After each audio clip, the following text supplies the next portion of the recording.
Hai semuanya, ketemu lagi di channel saya Miaye. Apa kabar Palu? Ada orang Palu di sini?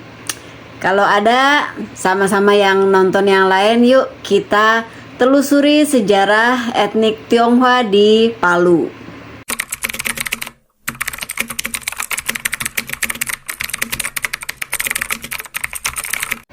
Palu adalah ibu kota dari Provinsi Sulawesi Tengah. Kota ini juga dijuluki sebagai kota 5 dimensi karena memiliki wilayah yang terdiri dari 5 dimensi, yaitu lautan, pegunungan, lembah, teluk, dan sungai. Jadi kota Palu ini terletak di tepi laut, tepatnya di Teluk Palu, yang awalnya ini merupakan sebuah kota pertanian kecil, lalu kemudian terpilih menjadi ibu kota Provinsi Sulawesi Tengah yang baru dibentuk pada tahun 1953. Asal-usul nama kota Palu berasal dari kata Topalue, maaf ya, Topalue apa Topalue, kalau salah baca sorry ya. Ini bahasa Banjar yang artinya tanah yang terangkat, karena memang daerah ini mulanya adalah lautan.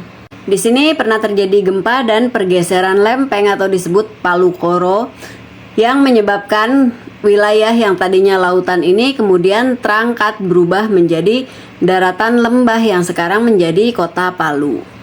Teori lain mengatakan asal mula kota Palu ini berasal dari bahasa Kaili, bahasa daerah setempat, yaitu Bolofatu atau Volofatu, yang merupakan sejenis bambu yang tumbuh di daerah Tawaeli sampai daerah Sigi. Nah, kalau sekarang kota Palu merupakan ibu kota Provinsi Sulawesi Tengah. Zaman dulu, kota ini merupakan pusat kerajaan Palu, pusat pemerintahan kerajaan Palu. Keberadaan etnik Tionghoa di Palu sudah ada sejak pertengahan abad ke-19, tepatnya sekitar tahun 1840 sampai 1850. Mereka, para perantau dari Tiongkok ini, masuk ke wilayah Palu melalui perairan, yaitu melalui Donggala atau Wani. Sebelum sampai di Palu, sebagian dari para perantau Tiongkok tersebut ternyata pernah bermukim di tempat-tempat lain seperti di Surabaya, Manado, dan Banjar. Pada masa pemerintahan Hindia Belanda, masyarakat kerap dikelompokkan sesuai etniknya masing-masing. Dan ini terjadi bukan hanya di kota Palu ya, tapi juga di seluruh wilayah pemerintahan Hindia Belanda ya. Tujuannya supaya pribumi dengan waktu itu sebutannya masih pribumi ya, masih pribumi dengan orang Tionghoa itu nggak saling berbaur, sehingga mereka orang Belanda ini takutnya kan menimbulkan kekuatan baru yang kemudian malah menjadi bumerang bagi mereka gitu. Jadi dipisah-pisahin, orang Tionghoa itu diberi tempat pemukimannya sendiri, dan kemudian oleh Belanda itu pula diangkatlah salah seorang dari mereka untuk menjadi pimpinannya yang biasa disebut sebagai kapiten atau kapten kalau sekarang. Pada saat itu pemerintah kolonial Belanda membagi Palu menjadi 2 kawasan. Ini patokannya adalah sungai yang membelah kota tersebut. Jadi wilayah barat dan wilayah timur. Wilayah barat dijadikan sebagai kawasan perniagaan, sementara wilayah timur dijadikan kawasan administratif dan pemerintahan. Lalu orang Tionghoa ditempatkan di wilayah mana? Barat atau timur? Jelas aja di wilayah barat yang merupakan wilayah perniagaan, sehingga sejak itu orang Tionghoa di kota Palu mulai memiliki ruang untuk berdagang.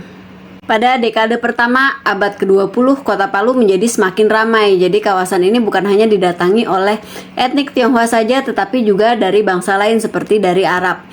Lalu ada juga orang-orang yang datang ke Palu yang berasal dari wilayah lain yang berada di Nusantara, seperti misalnya Minahasa, Bugis, Banjar, Minang, dan sebagainya.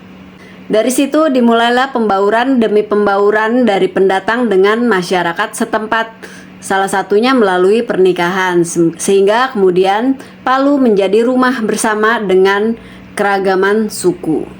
Sama seperti bentuk topografinya yang menyerupai kuali, Palu kemudian menjadi daerah yang disebut sebagai melting pot, kuali peleburan. Di sini orang-orang dari berbagai etnik, dari berbagai suku bangsa kemudian melebur menjadi satu. Mereka tidak lagi homogen tetapi menjadi heterogen.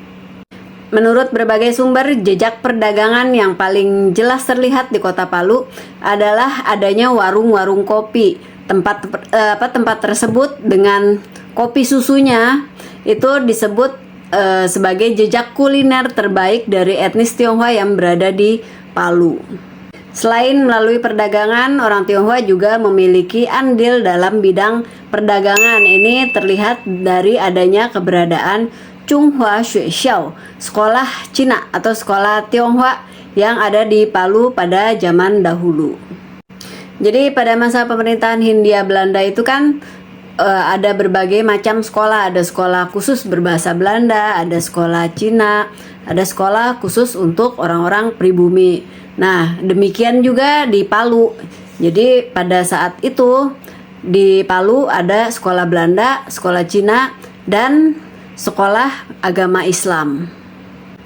Nah, di background video saya ini adalah gedung bekas sekolah Cina tersebut, Chunghua Xuexiao. Chunghua itu Tionghoa, Xuexiao itu sekolah. Jadi ini jejak peninggalannya. Di bidang perdagangan, selain munculnya warung-warung kopi yang tadi saya sebutkan sebelumnya, sejak tahun 1920 Palu juga menjadi salah satu pusat perdagangan kelapa kopra.